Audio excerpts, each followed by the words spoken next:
You're watching the At the Races web preview for the Pertemps Network Final. It's a race run over 3 miles, a listed handicap hurdle. Takes place on the Thursday of the festival. And lots of interesting horses to look at the time. We have multiple entries to contend with. It's a race which often throws up big-priced winners. But luckily, very shortly, we'll be getting the thoughts of Paul Jones, author of the Weatherby's Cheltenham Festival Betting Guide. First, though, let's look at some of the principal contenders in action.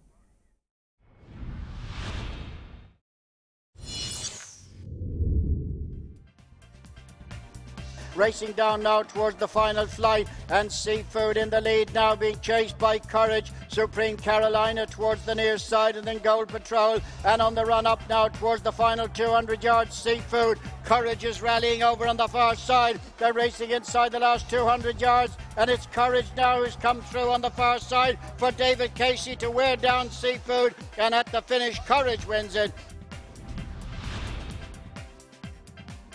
Down towards the second last obstacle they come now. If in doubt, jumped it nicely and still appears to be full of running. Ray Diamond looks like the only conceivable danger as they go inside the final furlong now and between the final 2 flights. If in doubt, always travelling well, still holds the call by 3 or 4 lengths, and if anything is going away to Ray Diamond in second. If in doubt, jumped the last full of running. Ray Diamond in second, then Bowie in all that remains, but up towards the line. If in doubt, cosily defeats Ray Diamond.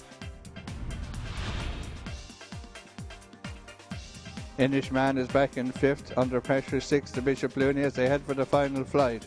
Coster towards the stern side of Vincent Rowe. Inishman is staying on behind him in 3rd, Missy Ann 4 at the last. Coster led over it from Vincent Rowe. Inishman staying on over towards the rail. Missy Ann back in 4th with 100 yards to race. Coster leads. Inishman is finishing strongly over towards the far side. Inishman getting up on the far side is going to win the opener. Inishman wins it for Danny Mullins.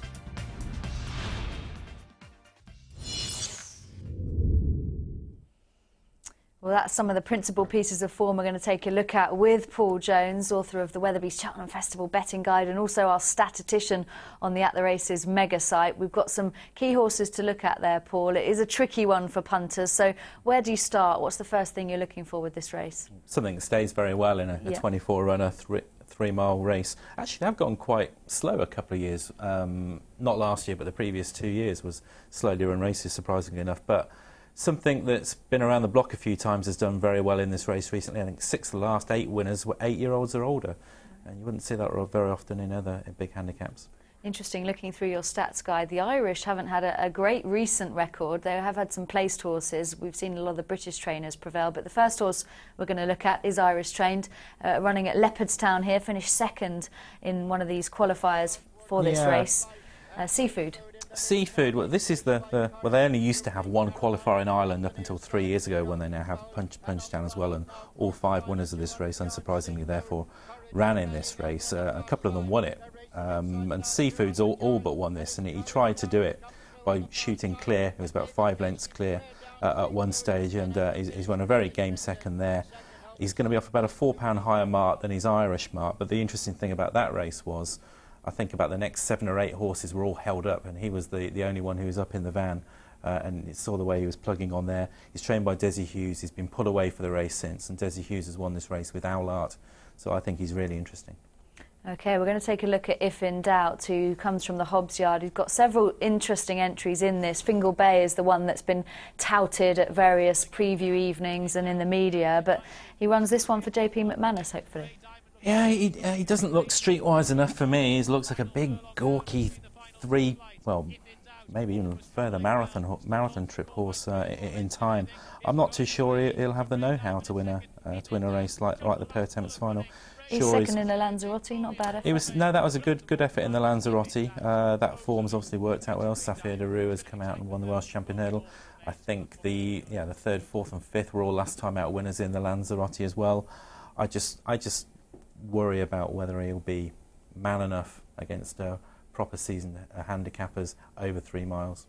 OK, we're going to look at Innes Meehan now, who's one of the many horses to go to war with for Barry Connor. He's got a brilliant hand next week at Cheltenham. Trained by Dennis Hogan, he's one that mixes up the flat with the hurdles, and this is him winning at Navan in February. He's had 3 recent runs over the hurdles. Classy horse this. He's a listed race winner over hurdles. You'll see his flat speed here because he's missed the last and he's still got up to win this.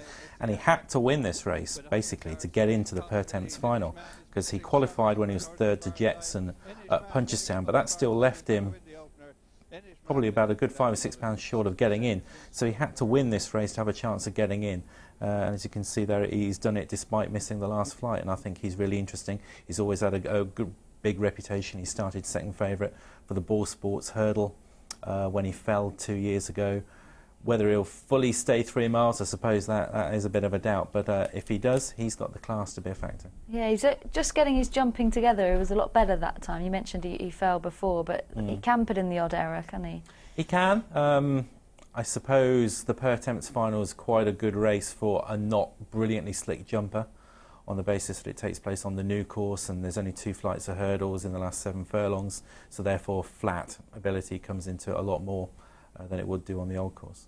Very interesting indeed. And the horse we alluded to earlier was Fingal Bay, who's one of those that's been touted. I think Richard Johnson said it's his best chance of a winner. I'm hoping that's not the case because I fancy Cheltenham in the Coral, but he's got a profile worth talking about. Well, they clearly think he's still pretty well handicapped if they stuck him in the World Hurdle. He is a Grade 1 winner. He won the Challow Hurdle. Missed Cheltenham when he was the favourite for the Neptune, and then he got injured about 2 weeks beforehand, had to miss that. Came back at Aintree and got beat by Love Chen. Then they went chasing with him. It was expected to be, you know, the real big RSA horse that season, but he never really looked a natural. Beaten by Dynast at Cheltenham, then he made mistakes, and then on his next start, and then he got injured, and then we hadn't seen him till he come back and won first time out in this Exeter Pertemps qualifier, which was the very last of the 21 qualifiers he could have qualified in. So do you believe the hype? Do you think he is their best chance of a winner? I'm not sure the Hobbs team have got that strong a squad for Cheltenham this season, so he could be. So he's obviously one to flag up. We mention him because I think he's going to go off shortest of the British, but I prefer the Irish, Seafood and Innish Meehan. Seafood and Innish that right. the ones for you. Yeah. So those are the 2. It's going to be another win for the Irish, according to Paul Jones, in our Pertemps Network Final.